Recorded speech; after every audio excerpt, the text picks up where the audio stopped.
بسم اللہ الرحمن الرحیم۔ السلام علیکم۔ دو تین بڑی امپورٹنٹ خبریں ہیں، میں نے سوچا کہ آپ کے ساتھ ڈسکس کر لیں۔ سب سے پہلی خبر تو یہ ہے کہ عمران خان صاحب کو ٹف ٹائم دینے کا فیصلہ ہو گیا ہے۔ یہ ٹف ٹائم کون دے گا؟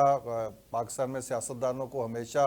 کون ٹف ٹائم دیتا رہا ہے؟ جو ماضی میں ٹف ٹائم دیتے رہے ہیں وہی اس دفعہ ٹف ٹائم دیں گے۔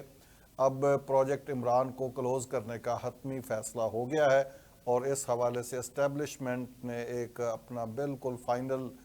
فیصلہ کر لیا ہے کہ عمران خان صاحب کو مزید کوئی رو رعایت نہیں دی جائے گی، اور ان کے ساتھ وہی سلوک کیا جائے گا جو وہ جنرل باجوہ کے ساتھ اس وقت کر رہے ہیں۔ ایک امید تھی عمران خان صاحب کو کہ جنرل باجوہ کے بعد جو آرمی میں نئی تبدیلی آئی ہے، جنرل عاصم منیر جو آرمی چیف بنے ہیں، ان کے ساتھ شاید ان کے تعلقات کار کوئی بہتر ہو سکے۔ اس حوالے سے کچھ لوگوں نے کوششیں بھی کی، چودھری پرویز الہی صاحب نے بھی کوشش کی، لیکن چودھری پرویز الہی کی کوششوں کو بھی پی ٹی آئی کے ہاکس نے سبوتاژ کر دیا، اور کچھ دوسرے جو لوگ تھے جو اس حوالے سے ایفرٹ کر رہے تھے ان کی کوششیں بھی ناکام ہو گئی۔ نتیجتاً اب عمران خان صاحب نے بھی اسٹیبلشمنٹ کے ساتھ کھل کر میدان میں آنے کا فیصلہ کر لیا ہے، نئی اسٹیبلشمنٹ کے ساتھ، اور خود اسٹیبلشمنٹ نے بھی عمران خان کے ساتھ مزید نہ چلنے کا ایک طرح سے اصولی طور پر فیصلہ کر لیا ہے۔ جنیوا میں جو کانفرنس ہو رہی ہے، ویسے وہ ہو تو ماحولیات کے حوالے سے رہی ہے، اور پاکستان کے پرائم منسٹر اور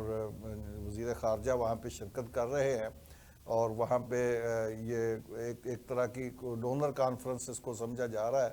اور یہ کوشش ہوگی کہ وہاں سے کوئی امداد سیلاب زدگان کے حوالے سے اکٹھی کی جا سکے۔ لیکن یہ تو آن دی سکرین ہے، لیکن آف دی سکرین وہاں پہ بڑی اہم ملاقاتیں ہیں۔ میاں نواز شریف صاحب بھی جنیوا چلے گئے ہیں، مریم نواز بھی جنیوا میں موجود ہیں، اب عمران خان صاحب اور پیپلز پارٹی کی قیادت وہ بھی جنیوا میں موجود ہے،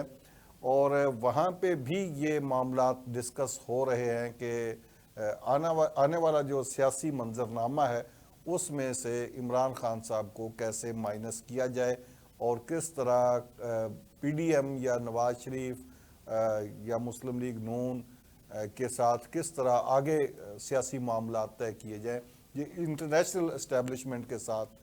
یہ ملاقاتیں ہوں گی، وہاں پہ ہو بھی رہی ہیں، اور ان ملاقاتوں کا جو آؤٹ کم ہے وہ بھی آنے والے دنوں میں پاکستان میں سیاسی منظرنامے پر آپ کو نظر آئے گا۔ میاں نواز شریف صاحب انٹرنیشنل اسٹیبلشمنٹ کے ساتھ مزید کچھ عہد و پیمان کریں گے، اور یہ باور کرایا جائے گا انٹرنیشنل اسٹیبلشمنٹ کو کہ دنیا کے مفاد میں ہے کہ وہ پاکستان میں ایک مستحکم حکومت ہو، اور میاں نواز شریف جیسے مدبر سیاستدان جو سیزنڈ پولیٹیشین ہیں وہ اس کو لیڈ کریں۔ اس حوالے سے انٹرنیشنل اسٹیبلشمنٹ کی فیور لینے کی کوشش کی جائے گی۔ اس حوالے سے ایک بڑے وسیع پیمانے پر ایک لابنگ کی گئی ہے وہاں پہ، اور اسی لابنگ کے نتیجے میں ہی یہ ملاقاتیں ہوں گی۔ مزید ان ملاقاتوں میں کس کس کے ساتھ ملاقاتیں ہیں، کون ملاقاتیں وہاں پہ ارینج کر رہا ہے، لابنگ کون کر رہا ہے، یہ ساری چیزیں ایک طرح سے ان کو فی الحال زیر بحث نہ ہی لایا جائے تو بہتر ہے، لیکن ملاقاتیں بہرحال ہو رہی ہیں، اور بڑی اہم انٹرنیشنل اسٹیبلشمنٹ کے لوگوں سے ملاقاتیں ہو رہی ہیں، اور ان ملاقاتوں کا آؤٹ کم پاکستان کی سیاست پہ نظر آئے گا۔ آرمی چیف جو ہیں وہ بھی بیرون ملک دورے پہ ہیں، سعودی عربیہ، قطر اور ان ممالک کا وہ دورہ کر کے وہ بھی لگتا ہے کہ پاکستان کی جو موجودہ حکومت ہے اس کے لیے جو معاشی معاملات ہیں ان کو حل کرنے میں وہ بھی مصروف ہیں، اور اس کا آؤٹ کم بھی آنے والے دنوں میں نظر آ جائے گا آپ کو۔ آئی ایم ایف کے ساتھ تو امید ہے کہ ایگریمنٹ جو ہے وہ طے پا جائے گا، اور اس کے ساتھ ساتھ سعودی عرب اور چائنا بھی امداد دیں گے پاکستان کو، اور اس سے معاشی مشکلات جو ہیں ان سے وقتی طور پر جو ریلیف ہے وہ مل سکے گا۔ لیکن فی الحال حکومت کے پاس کوئی معاشی پلان نہیں ہے، ایسا کوئی معاشی پلان نہیں جس سے عام آدمی کو کوئی ریلیف مل سکے، یا کوئی بڑے پیمانے پر کوئی اس طرح کا کوئی کارنامہ کو سر انجام دینے کی پوزیشن میں نہیں ہے۔ وقتی کرائسس سے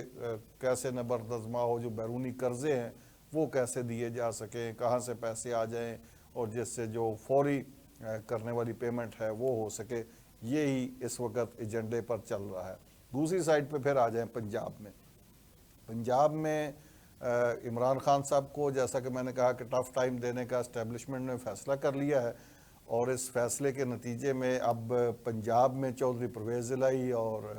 عمران خان صاحب، چونکہ وہ اتحادی ہیں، چودھری پرویز الہی صاحب ان کے امیدوار ہیں، اور وہ کہہ چکے ہیں کہ وہ نا اعتماد کا ووٹ لیں گے، اور اسمبلی تحلیل نہ کرنے کا تو وہ ریٹرن دے چکے ہیں کورٹ میں۔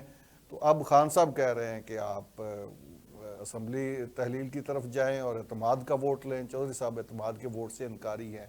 یہ خان صاحب بھی اعتماد کے ووٹ پر اصرار اسی لیے کر رہے ہیں کہ خان صاحب کی صفوں میں بھی، عمران خان صاحب کی صفوں میں بھی یہ بات یقینی طور پر سمجھی جا چکی ہے کہ اب اسٹیبلشمنٹ کے ساتھ دو دو ہاتھ کرنے کے سوا کوئی چارہ نہیں۔ جس طرح وہ ماضی کی اسٹیبلشمنٹ کے خلاف کھڑے ہوئے تھے، اسی طرح انہوں نے اب اسٹریٹجی بنانی ہے کہ وہ موجودہ اسٹیبلشمنٹ کے خلاف بھی اسی طرح کھڑے ہوں۔ اب جب عمران خان صاحب کھڑے ہوں گے تو ظاہر ہے پریشر جو ہے چودھری پرویز الہی صاحب پر بھی آئے گا۔ چودھری پرویز الہی صاحب اسٹیبلشمنٹ کا پریشر کتنا فیس کرتے ہیں، کب تک فیس کرتے ہیں، اس پریشر کو وہ کم کرنے میں کامیاب ہوتے ہیں نہیں ہوتے، یہ وقت بتائے گا، اور خان صاحب کے ساتھ ان کی جو بائنڈنگ ہے وہ بتائے گی کہ وہ کتنی مضبوط ہے۔ چودھری مونس الہی صاحب جو ابھی ان کی ایک سٹیٹمنٹ سامنے آئی ہے کہ ان کے ایک دوست کو اٹھا لیا گیا ہے اور نامعلوم افراد نے اٹھایا ہے، اور وہ ساتھ ہی انہوں نے یہ بھی کہا ہے کہ نہ ان کا جو دوست ہے وہ ایف آئی اے کے پاس ہے، نہ پولیس کے پاس ہے، تو وہ کس کے پاس ہے۔ اس کا مطلب بھی یہ ہے کہ وہ پریشر جس کا میں ذکر کر رہا ہوں وہ آنا شروع ہو گیا ہے۔ مونس الہی صاحب کے دوست پہ پریشر آئے گا تو ظاہر ہے مونس صاحب پہ بھی آئے گا، پھر چودھری پرویز الہی صاحب پہ بھی آئے گا۔ اب یہ چودھری پرویز الہی صاحب کی حکمت، فراست اور ان کی سیاسی بصیرت پر یہ بات آ گئی ہے کہ وہ کس طرح بروئے کار آئے گی کہ وہ اس پریشر کو بھی فیس کریں، خان صاحب کے ساتھ تعلق بھی برقرار رہے اور ان کے ساتھ سیاسی سفر بھی چلے۔ خان صاحب اپنی جگہ پہ اڑ گئے ہیں، وہ کہتے ہیں کہ جس طرح میں کھول کر میدان میں کھڑا ہو گیا ہوں، اسی طرح چودھری پرویز الہی کو بھی کھڑا ہو جانا چاہیے، انہیں اعتماد کا ووٹ لینا چاہیے اور اس کے بعد اسمبلی تحلیل کر دینی چاہیے۔ اگر اعتماد کا ووٹ ناکام ہوتا ہے تو پھر بھی رن آف الیکشن ہو اور بالآخر اسمبلی تحلیل ہو۔ تو چودھری پرویز الہی صاحب اس مشق میں پڑنا نہیں چاہتے، اور وہ چاہتے ہیں کہ کسی طریقے سے پتلی گلی سے نکلتے ہوئے اقتدار کے دن پورے کر لیے جائیں۔ اب یہ اقتدار کے دن پورے ہوتے ہیں یا خان صاحب کا ساتھ چھٹتا ہے یا خان صاحب کے ساتھ تعلق مزید مضبوط ہوتا ہے، یہ آنے والا وقت بتائے گا۔ بہرحال چودھری پرویز الہی صاحب کے پاس بھی کوئی زیادہ آپشن نہیں ہے۔ پہلے ان کو تھا کہ شاید پی ڈی ایم اور آصف علی زرداری صاحب ان کے لیے کردار ادا کریں گے اور ان کی جگہ بن جائے گی اس سائڈ پہ، لیکن تحریک عدم اعتماد اور اس کے بعد اعتماد کے ووٹ کے معاملے میں جب اعتماد کا ووٹ لینے کے لیے گورنر نے کہا تو پھر چودھری صاحب کو بھی یقین ہو گیا کہ پی ڈی ایم بھی اب ان کے ساتھ وہی گیم کر رہی ہے جو کبھی انہوں نے پی ڈی ایم کے ساتھ کی تھی۔ تو اس لیے اب لگتا نہیں کہ فوری طور پر وہاں بھی کوئی دروازے کھل سکے، اس لیے چودھری پرویز الہی صاحب کو جیسے ہے جہاں ہے کی بنیاد پر عمران خان صاحب کے ساتھ ہی چلنا ہے۔ اب ان کا امتحان یہ ہے کہ وہ عمران خان صاحب کو اپنی بات پر قائل کرنے میں کامیاب ہوتے ہیں یا ان کے موقف پہ چلے جاتے ہیں وہ۔ اس طرح کی مزید خبریں بھی آپ کی خدمت میں لاتے رہیں گے تجزیوں اور خبروں کے ساتھ۔ اس وقت دیجیے اجازت، اللہ حافظ۔